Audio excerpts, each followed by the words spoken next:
Chapter रहेगा आपका democratic rights. Democratic rights, democratic rights, लोकतांत्रिक अधिकार जिसे हम लोग कहते हैं। डेमोक्रेसी में आप लोग कहते हैं as you know that democracy is the rule of people for the people and by the people. ठीक है, और आप लोगों को यदि राइट्स दिए जाते हैं तो आप लोगों को कहां पर दिए जाते हैं? डेमोक्रेसी में। Fundamental rights, fundamental rights, here we are talking about the fundamental rights.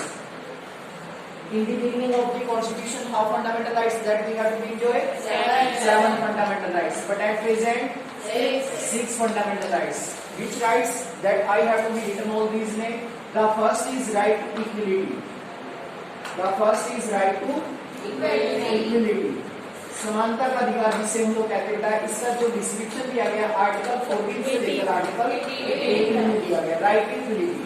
The second is right to freedom, right to freedom, स्वतंत्रता का अधिकार जो करता है, ये आर्टिकल 19 से लेकर 22, आर्टिकल 19 से लेकर 22 तक जो डिस्क्रिप्शन दिया गया है, that is given right to freedom, freedom.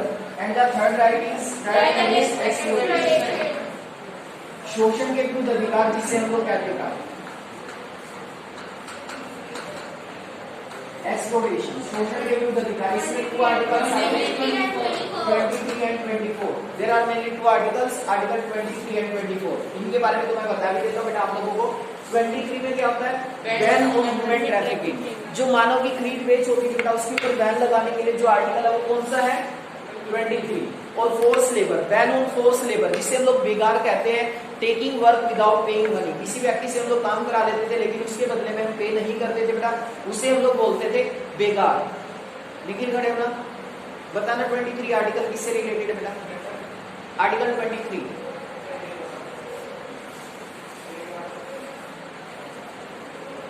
एक पॉइंट हो रहा था इसमें, वुमेन ट्रैफिकिंग एंड बेगार, दो वर्ड आप लोगों को याद रखने।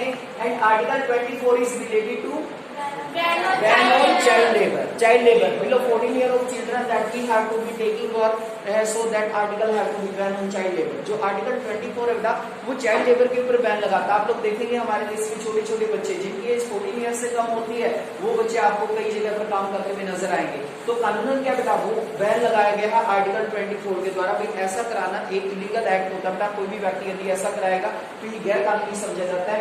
शोषण के विरुद्ध अधिकार, यानी कि शोषण होने से बचाता है ये अधिकार हमारा।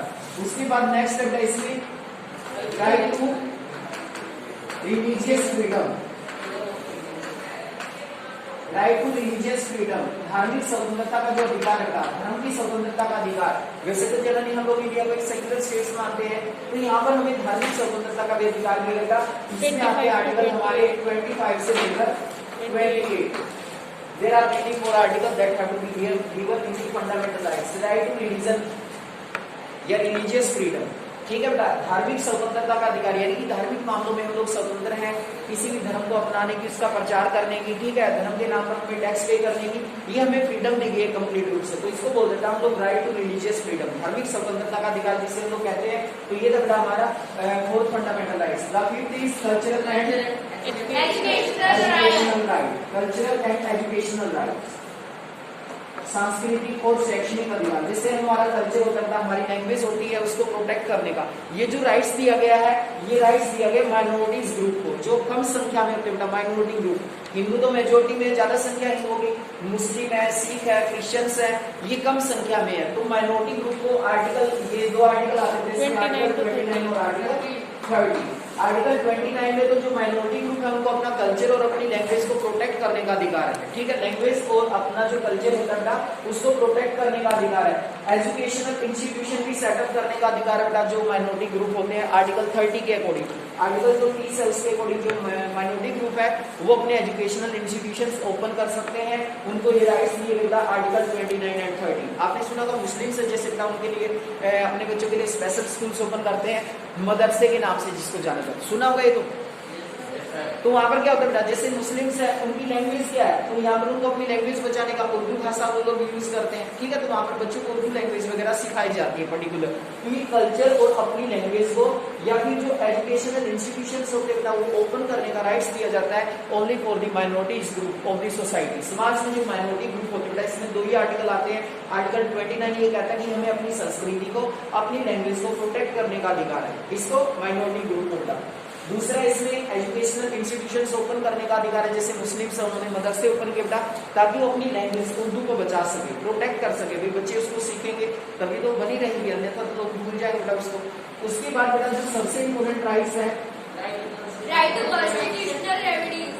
कॉन्स्टिट्यूशनल रेमेडीज, ये भी इम्पोर्टेंट होने वाला हमारा सबसे इम्पोर्टेंट राइट। इसी को मानते हैं हम लोग, हिंदी में क्या कहता है इसको, संवैधानिक उपचारों का अधिकार। यहाँ पर आर्टिकल 31 छोड़ दीजिए, यहाँ पर आर्टिकल 32 आएगा था इसमें, there is also given supreme court. यहाँ पर बेटा देखो किसी भी राइट्स की वायलेशन होती है तो यहाँ पर 2 तरह के कोर्ट में हमें जाने का राइट्स दिया गया है। The first is supreme court. Supreme court पहले तो हम लोग सुप्रीम कोर्ट में भी जा सकते हैं, यहाँ पर ऑप्शन बेटा अपने पास, या फिर हमें जाने का अधिकार है high court. In case of the violation of fundamental rights that we have to go from Supreme Court और High Court, या तो आप सुप्रीम कोर्ट में जाएगा या फिर हाई कोर्ट में। यानी कि यहाँ पर आप लोगों के पास दोनों ऑप्शन होते हैं बेटा। फंडामेंटल राइट्स की कोई भी अवहेलना करता है या फंडामेंटल राइट्स को कोई भी तोड़ने का प्रयास करता है बेटा, हमारे एक्सप्लोरेशन करने का प्रयास करता है, हमारी फ्रीडम के ऊपर बैन लगाने का प्रयास करता है, हमारे साथ कोई भेदभाव करता है, तो ये जो प्रोटेक्शन करने का, सभी राइट्स को प्रोटेक्शन करने वाला जो राइट्स है वो कौन सा बेटा, राइट टू कॉन्स्टिट्यूशनल रेमेडीज। क्या थे इसमें, supreme court and high court. Supreme court article 32 में आता है, इसमें आर्टिकल 32 है सुप्रीम कोर्ट, ये भी इंपॉर्टेंट बात है आप लोगों के लिए। और यहाँ पर article 226 there is also provision of high court according to article 226। Article जो 226 दिया गया वहां पर हाई कोर्ट का प्रोविजन है कि आप लोगों की फंडामेंटल राइट्स की वायलेशन होने पर आप लोगों को हाई कोर्ट या सुप्रीम कोर्ट में जाने का अधिकार है। Dr. B.R. Ambedkar, who was called the father of the Indian Constitution, called this right heart and soul of the Indian Constitution. Heart and soul. यानी जो डॉक्टर बी आर अम्बेडकर है, ठीक है, जो हमारे संविधान के जनक माने जाते हैं, जिसे हम संविधान का father of the Indian constitution जिन्हें हम लोग कहते हैं, उन्होंने इस राइट को heart and soul of the constitution कहा, यानी कि संविधान का हृदय और आत्मा का बेटा। तो ये जो टॉपिक रहेगा बेटा हमारा वो रहेगा टॉपिक में फंडामेंटल राइट्स के बारे में। एक डेमोक्रेटिक सिस्टम में यदि आप लोग रहते हैं तो आपको राइट्स दिए जाते हैं। सऊदी अरब का आपने एग्जाम्पल देखा यहाँ पर, या फिर आपने कोसावो का एग्जांपल यहाँ पर देखा बेटा, एक ऐसा सिस्टम जहाँ पे डेमोक्रेसी को फॉलो नहीं किया जाता है, या डिक्टेटरशिप की हम लोग बात करें, मोनार्की सिस्टम की आप लोग बात करें, तो आप लोगों को अधिकार नहीं दिए जाते। और without, you can say life without rights, सबसे पहले स्टार्टिंग की थी ना मैं, लाइफ विदाउट राइट्स, तो बिना अधिकारों के जीवन कैसा होता बेटा, ये आप भली भांति जानते हैं। आपने यहाँ पर 3 एग्जाम्पल पढ़े थे। सबसे पहला 600 पीपल जब अमेरिका के द्वारा अरेस्ट किए गए थे अलग अलग कंट्री से बेटा, ठीक है, जो वर्ल्ड ट्रेड सेंटर उस पर अटैक करने के लिए उनको रिस्पॉन्सिबल माना गया था। सेकंड एग्जांपल आपने पढ़ा कौन सा पढ़ा बेटा, सऊदी अरब वाला एग्जांपल आपने पढ़ा। वहां पर मोनार्क सिस्टम है, राजतंत्र है बेटा, मुस्लिम रिलीजन को वहां पर प्रेफर किया जाता है, लोगों को किसी प्रकार का कोई अधिकार नहीं दिया जाता, यहाँ तक कि वुमेन के साथ भी डिस्क्रिमिनेशन होता बेटा वहां पर, ठीक है। तो वहां पर आपने सेकंड एग्जांपल पढ़ा। तीसरे एग्जांपल आपने कोसावो वाला पढ़ा, वहां पर भी अल्बेनियंस जो कम्युनिटी थी उसके साथ कितने सारे भेदभाव होते थे बेटा, उनको किसी प्रकार का राइट्स नहीं दिया जाता था। एक ऐसी घटना का डिस्क्रिप्शन दिया बेटा जिसे सुनकर या जिसे पढ़कर हमारे मन में भी मतलब ऐसी भावना आती है भाई व्यक्ति को राइट्स मिलने चाहिए, अधिकार मिलने चाहिए। एक ऐसे दंपति बेटा जो एज थे उनको मार दिया गया, जो औरत बची उसके हाथ से जो वेडिंग रिंग्स होती है अंगूठी, ठीक है ना, उंगली से उसकी वेडिंग रिंग्स बुरी तरह से निकाल ली गई, उसके बाद उनके घर को जला दिया गया। किसके द्वारा किया गया था ये काम, किसके द्वारा किया गया था। तो ये देखे बेटा इसमें अल्बेनियंस जो लोग है कम्युनिटी बेटा उनको किसी प्रकार का जो राइट्स नहीं मिला, तो उनके साथ इतना बुरा व्यवहार किया गया। तो बेटा ये टॉपिक रहेगा आप लोगों का fundamental rights according to article. और जब भी हम सिविक्स पढ़ते हैं, पॉलिटिकल साइंस बन जाती है आगे चल कर ये, तो इसमें कंप्लीट आर्टिकल बड़े इंपोर्टेंट रहते हैं। आर्टिकल्स के बारे में कुछ आर्टिकल्स होते हैं जैसे मैंने आपको बताया था, which article ban on untouchability, article 17, ठीक है। In which article there is a provision of supreme court, article 32। It is also called the apex court, इसको हम लोग अपेक्स कोर्ट के नाम से जानते हैं। अपेक्स कोर्ट सबसे सुप्रीम कोर्ट होता है इसमें, सुप्रीम कोर्ट का जो डिसीजन होता है that is the last and final decision, ठीक है। High Court होता था in every state that there is also a provision according to Article 226 that there is also a High Court of a state, but there are some common High Court. ठीक है, कुछ common भी बेटा हरियाणा पंजाब का common है high court, Chandigarh में हमारा, ठीक है, असम उधर चले जाते हो आप तो पूर्व में, ईस्ट जो हमारे स्टेट्स हैं मेघालय, मिजोरम, त्रिपुरा, इनका भी कॉमन है सप्तगिनी जिसको हम लोग कहते हैं, 7 छोटे छोटे जो राज्य है बेटा, ठीक है, तो उनका भी ये कॉमन है, गुवाहाटी असम के अंदर है बेटा ये कम्प्लीटली। तो हाई कोर्ट का भी प्रोविजन है भाई, हर स्टेट में हाई कोर्ट होना चाहिए, या कुछ स्टेट ऐसे भी हो सकते हैं जिनका हाई कोर्ट क्या है, जिनका हाई कोर्ट कॉमन होगा बेटा। इसमें तो कंप्लीट रूप से ये जो डिस्क्रिप्शन दिया गया सुप्रीम कोर्ट, हाई कोर्ट, ये हमारे फंडामेंटल राइट को प्रोटेक्ट करने का काम करते हैं, हमारे अधिकारों को बचाने का काम करते हैं। छोटा सा मैं आप लोगों को बताना चाहूंगा, NHRC, ये क्वेश्चन एनटीएससी में पहले भी आ चुका है, नेशनल ह्यूमन राइट कमीशन, एक ऐसा ऑर्गेनाइजेशन है बेटा जो वॉलंटरी बेसिस पर काम करता है to protect our fundamental rights, to protect our rights, हमारे राइट्स को बचाने के लिए। इट वाज एस्टैब्लिश्ड इन 1993 में ये बना था, ठीक है। इसका हेडक्वार्टर दिल्ली के अंदर स्थित है। NHRC, national human right commission, राष्ट्रीय मानव आयोग, ठीक है, अधिकार आयोग जिसको हम लोग बोलते हैं। इसका मेन काम क्या होता है, हमारे फंडामेंटल राइट्स को प्रोटेक्ट करने का, वो तो करते ही करते बेटा हमारी प्रोटेक्शन। अब NHRC में कौन कौन लोग शामिल होते हैं? देखिए जो NHRC बना, नेशनल ह्यूमन राइट कमीशन बना था, जिसका मुख्य उद्देश्य था जो राइट्स होते हैं उनको लेकर रिसर्च करना, या जो राइट्स होते हैं उनको प्रोटेक्ट करना, जो वॉलंटरी बेसिस पर भी काम करते बेटा, या कई बार हम लोग अपना केस फाइल करते हैं तो उस बेसिस पर भी इनके द्वारा काम किया जाता है। National human right commission NHRC के नाम से इसको जाना जाता है, 1993 में बना। अब इसका जो कंपोजिशन होता है, NHRC में कौन कौन शामिल होते हैं? Chief justice of high court, chief justice रहेगा बेटा, एंड वन अदर फॉर्मल जज ऑफ द सुप्रीम कोर्ट। एक तो फॉर्मल जज होता है बेटा वो रहेगा, और एक रहेगा हमारा चीफ जस्टिस ऑफ इंडिया, जो भारत के मुख्य न्यायाधीश है बेटा, वो इसमें शामिल होते हैं। इसकी कंपोजिशन में आ जाता है NHRC में one chief justice of high court, high court का भी चीफ जस्टिस रहेगा बेटा इसमें, one chief justice of high court and one formal जज, sorry you can say one formal जज, एक चीफ जस्टिस। देखो सुप्रीम कोर्ट का भी चीफ जस्टिस, हाई कोर्ट का भी चीफ जस्टिस, और दोनों का एक फॉर्मल, ठीक है, फॉर्मल जज रहेगा बेटा दोनों में से, हाई कोर्ट में से भी सुप्रीम कोर्ट में। कहने का मतलब है सुप्रीम कोर्ट में से भी 2 व्यक्ति और हाई कोर्ट में से भी 2 पर्सन। और इसके बाद अगर हम बात करें बेटा इसमें NHRC में 2 person who are expert related to rights, यानी कि वो व्यक्ति बेटा जो एक्सपर्ट होते हैं and they have good experience related to their rights, और उनको अपने अधिकारों के बारे में बेटा अच्छा अनुभव होता है। ऐसे 2 व्यक्ति को इसका मेंबर बनाया जाता है। कुल मिलाकर इसमें 6 मेंबर होते हैं NHRC में, 2 अदर हो गए, एक सुप्रीम कोर्ट का जज और अदर जज, और इसके बाद बेटा हम बात करें इसमें हाई कोर्ट का जज और जो हमारा अदर फॉर्मल जज होता है। ये इसके कंपोजिशन में आ जाता है, बुक्स में नहीं दिया गया, थोड़ा सा ये क्वेश्चन जरूर याद रखेगा। When was NHRC form, detail से इतनी ज्यादा नहीं पूछते आप लोगों से। नेशनल ह्यूमन राइट कमीशन कब बना? नेशनल ह्यूमन राइट कमीशन वो कहीं से भी हो सकता था, वो देखा जाता है उनकी क्वालिफिकेशन के बेसिस पर। National human right commission NHRC के नाम से जिसको जाना जाता था, नेशनल ह्यूमन राइट कमीशन, ये ध्यान रखेंगे आप लोग। कब स्टैब्लिश हुआ?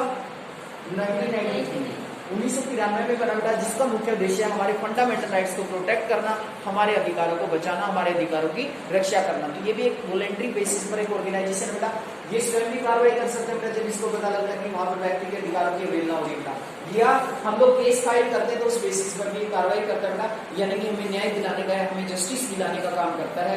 अब देखिए बेटा इसमें हम लोग कंटिन्यू करेंगे। सबसे पहले हमने यहाँ पर 3 अधिकारों के बारे में पढ़ा था। अब राइट्स इन डेमोक्रेसी, यानी कि जो डेमोक्रेसी होता है उसमें हमें राइट्स दिए जाते हैं। यहाँ पर सबसे पहला जो क्वेश्चन आता है, व्हाट आर राइट्स? राइट्स किसे कहते हैं? भाई जो डेमोक्रेसी है, डेमोक्रेसी में आप लोगों को राइट्स मिले बेटा, जो लोकतंत्र होता है, जैसे हमने लोकतंत्र को अपनाया तो अपने को फंडामेंटल राइट्स मिले, मौलिक अधिकार मिले। लेकिन यदि मोनार्क सिस्टम की आप लोग बात करें, डिक्टेटरशिप की आप लोग बात करें, मिलिट्री रूल की आप लोग बात करें, आपको किसी प्रकार का कोई अधिकार नहीं दिया जाता है। तो सबसे पहला क्वेश्चन यही आया हमारे मन में, what is the meaning of rights? अधिकार किसे कहते हैं? अधिकारों का मीनिंग क्या होता है? देखिए बेटा क्या होते हैं rights? What are rights? Rights are claim of a person over other fellow beings, over the society and over the government. Rights क्या होता है बेटा? एक दावा होता है, क्लेम होता है जो एक व्यक्ति दूसरे व्यक्ति पर कर सकता है, ओवर दी सोसाइटी या समाज के ऊपर कर सकता है, एंड ओवर दी गवर्नमेंट या गवर्नमेंट के ऊपर कर सकता है। एक ऐसा क्लेम जो एक व्यक्ति एक दूसरे व्यक्ति पर, समाज पर या गवर्नमेंट पर जो दावा करता है बेटा, जो क्लेम करता है, उसी को हम लोग क्या कहते हैं? राइट्स कहते हैं। अंडरलाइन करेंगे इसको। सबसे पहले जो डेफिनेशन होता है यहाँ पर, अधिकार किसे कहते हैं, अधिकारों का मतलब क्या होता है। Rights are a claim of a person over other fellow beings, over the society and over the government. That is the definition of rights. अधिकार किसे कहते हैं, अधिकारों का मतलब क्या होता है। यानी कि जब एक व्यक्ति दावा करता है दूसरे व्यक्ति के ऊपर या समाज के ऊपर या गवर्नमेंट के ऊपर, उस क्लेम को हम लोग क्या कहेंगे बेटा, राइट्स कहेंगे, अधिकार कहेंगे हम लोग उसे, ठीक है, क्लेम कहेंगे। कैसे all of us want to live happily without fear and without being subjected to the degraded treatment। कहते हैं कि प्रत्येक व्यक्ति अपना जीवन खुशी से जीना चाहता है, विदाउट एनी फियर, बगैर किसी डर के, without being subjected to degraded treatment. कहते हैं कि प्रत्येक व्यक्ति चाहता है कि उसके साथ किसी प्रकार का समाज में कोई भेदभाव ना हो, वो खुशी खुशी समाज में रहे, बेटा अपना जीवन यापन करे। For this we accept other to behave in such a way that does not harm us or hurt us। कहते हैं कि इसलिए प्रत्येक व्यक्ति चाहता है बेटा हम उसके साथ ऐसा व्यवहार करें जिससे उसको कोई हर्ट ना हो या कोई हानि ना हो। Equally our action should not also harm और हर्ट अदर। कहते हैं कि उसी तरह से बेटा हमें भी ध्यान रखना चाहिए, भी हमें भी ऐसे काम करना चाहिए जिससे दूसरे व्यक्ति को किसी प्रकार का कोई हर्ट ना हो। So a right is possible when you make a claim that is equally possible for other. कहते हैं कि क्लेम का मतलब यही होता है जो दूसरों के लिए बराबर होता है। कहते हैं ना डू रिस्पेक्ट गेट रिस्पेक्ट। कहते हैं कि हमें क्लेम तो हम लोग कर दे बेटा, लेकिन क्लेम जायज होना चाहिए। ऐसा नहीं कि हम लोग अपनी मनमानी करने का प्रयास करें। हमें ये लगना चाहिए कि जो काम हम जैसे हम लोग चाहते हैं कि दूसरा व्यक्ति हमें हर्ट ना करे, तो दूसरा व्यक्ति भी हमारे से क्या एक्सेप्टेशन लगता है कि आप भी इसको हर्ट ना करें, ठीक है। तो ऐसे तो आप लोग दावा कर सकते हैं, क्लेम कर सकते हैं बेटा ऐसे अधिकारों का, लेकिन जिन क्लेम को समाज मान्यता नहीं देता वो अधिकार नहीं बनेंगे, वो कभी भी आप लोगों के राइट्स नहीं कहलाएंगे, जिनको समाज के द्वारा मान्यता नहीं दी जाती वैसे। लेकिन नेक्स्ट आगे क्या कहते हैं, you can not have a right to play a game in such a way that it break the neighbour's window. कहते हैं कि आप लोगों को खेलने का राइट्स है बेटा, लेकिन आप लोगों को ऐसे खेलने का राइट्स नहीं है जिससे आप लोग अपने पड़ोसी की विंडो को तोड़ देते हैं, ठीक है। खेलने का राइट्स है आप लोगों को। मान लो आप लोग चाहते हैं हम क्रिकेट खेलने, आप लोगों को राइट्स है खेलने का, बिल्कुल जायज बात है, आप लोग खेलने का आप लोगों को अधिकार दिया गया। बट ये नहीं है कि आप लोग खेलते हुए पड़ोसी की जो खिड़कियां उनके उनको तोड़ दें आप लोग, ठीक है। क्या ठीक बात है? अब आप लोग ये क्लेम करो भाई हम लोग खिड़की तोड़ेंगे तो क्या होगा, डिस्प्यूट होगा, झगड़ा होगा कि नहीं। तो क्लेम के बेटा ऐसे होने चाहिए जिसको समाज मान्यता देता है, जिसको समाज ये कहता है भाई ये क्लेम ठीक है, बिल्कुल जायज है बेटा, ठीक है। तो क्लेम वही राइट्स बनेगा जिसको समाज के द्वारा मान्यता मिली होती है। ये दावा कर दे तो आप लोग भाई हम तो खेलेंगे यहीं पर, हम तो खिड़की को भी तोड़ेंगे, तो इससे क्या होगा, डिस्प्यूट होंगे, पड़ोसी आप लोगों के साथ झगड़ने के लिए आएगा, लड़ने के लिए आएगा, ठीक है। हो सकता है एक बार तोड़ दें आप लोग तो चुप रहे, लेकिन नेक्स्ट टाइम आपका विरोध करने के लिए आएगा, नहीं पहले भी आपने तोड़ दी थी, अब भी आप लोगों ने तोड़ दी। तो जो क्लेम होते हैं क्लेम को समाज के द्वारा स्वीकार किया जाना चाहिए, समाज के द्वारा स्वीकृत होने चाहिए।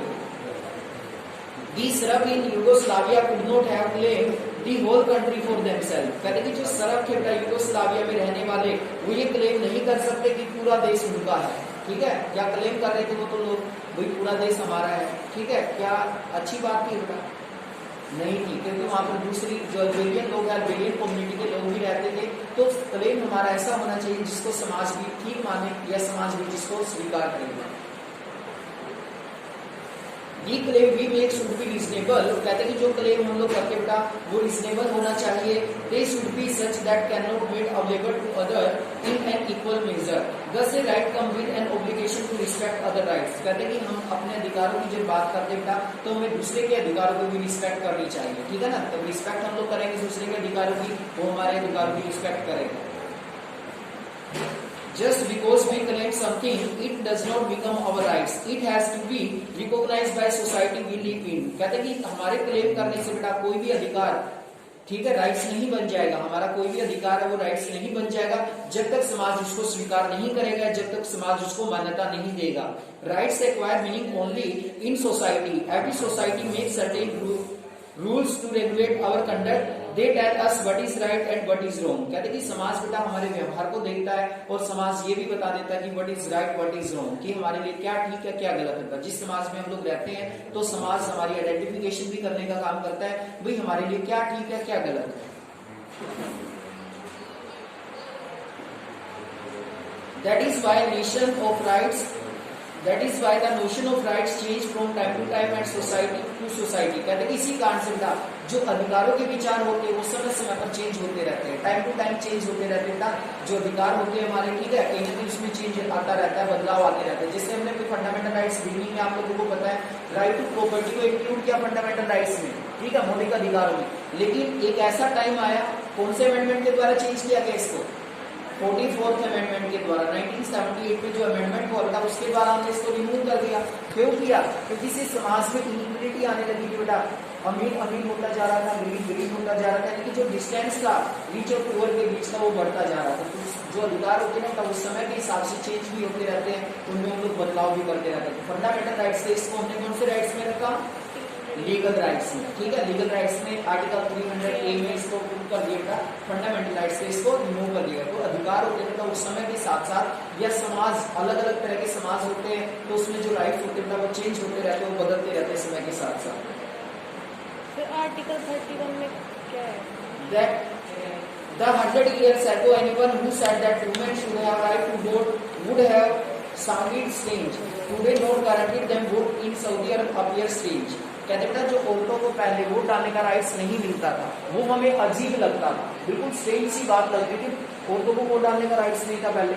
बहुत सारे कंट्री ऐसे बेटा जहाँ पर औरतों को वोट डालने का राइट्स नहीं दिया जाता था, ठीक है। तो ये बात हमें आज अजीब लगती है, स्ट्रेंज बात लगती है। क्यों? क्योंकि आज मुस्लिम कंट्रीज में औरतों को वोट डालने का अधिकार दिया गया, लेकिन सऊदी अरब में अभी भी औरतों को वोट डालने का राइट्स नहीं दिया गया। Today not guaranteeing them vote in Saudi Arab appear stage. Today not guaranteeing them vote in Saudi Arab appear stage. यानी सऊदी अरब में आज भी औरतों को वोट डालने का अधिकार नहीं है बेटा, जो बिल्कुल अलग हमें दिखाई देता, बिल्कुल अजीब सा हमें लगता है। औरतों को वोट डालने का अधिकार नहीं बेटा। पहले हमने सऊदी अरब वाला एग्जाम्पल पढ़ा था, उसमें आपने पढ़ा था कि औरतों के साथ वहां पर डिस्क्रिमिनेशन किया जाता है, भेदभाव किया जाता है। यहाँ तक कि बेटा two women is equivalent to one man, ठीक है। दो औरतें होती थी उसको एक पुरुषों के बराबर महत्व दिया जाता था, उसकी इंपोर्टेंस कम होती थी, कहने का मतलब है समाज के अंदर।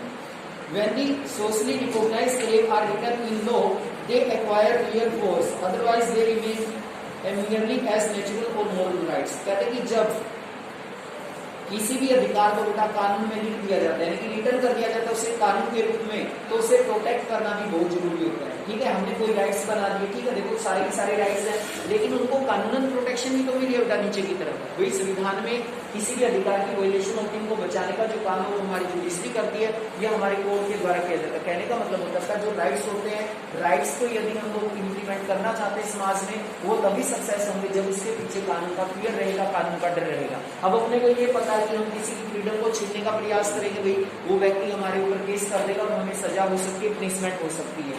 किसी भी अधिकार का वायलेशन करने का कोई व्यक्ति प्रयास करता है तो उसके मन में फियर रहता है, ठीक है, व्यक्ति क्राइम क्यों नहीं करता? क्योंकि उसके मन में क्या है? कानून का डर है। उसी तरह से हमारे जो राइट्स हैं, राइट्स की भी वायलेशन इसलिए नहीं करता व्यक्ति क्योंकि यदि राइट्स की वायलेशन करेगा वो तो हमारे पास जुडिशरी होती है, हम लोग कोर्ट में जा सकते हैं, हम लोग केस फाइल कर सकते हैं, तो अधिकारों को बचाने का काम करती है।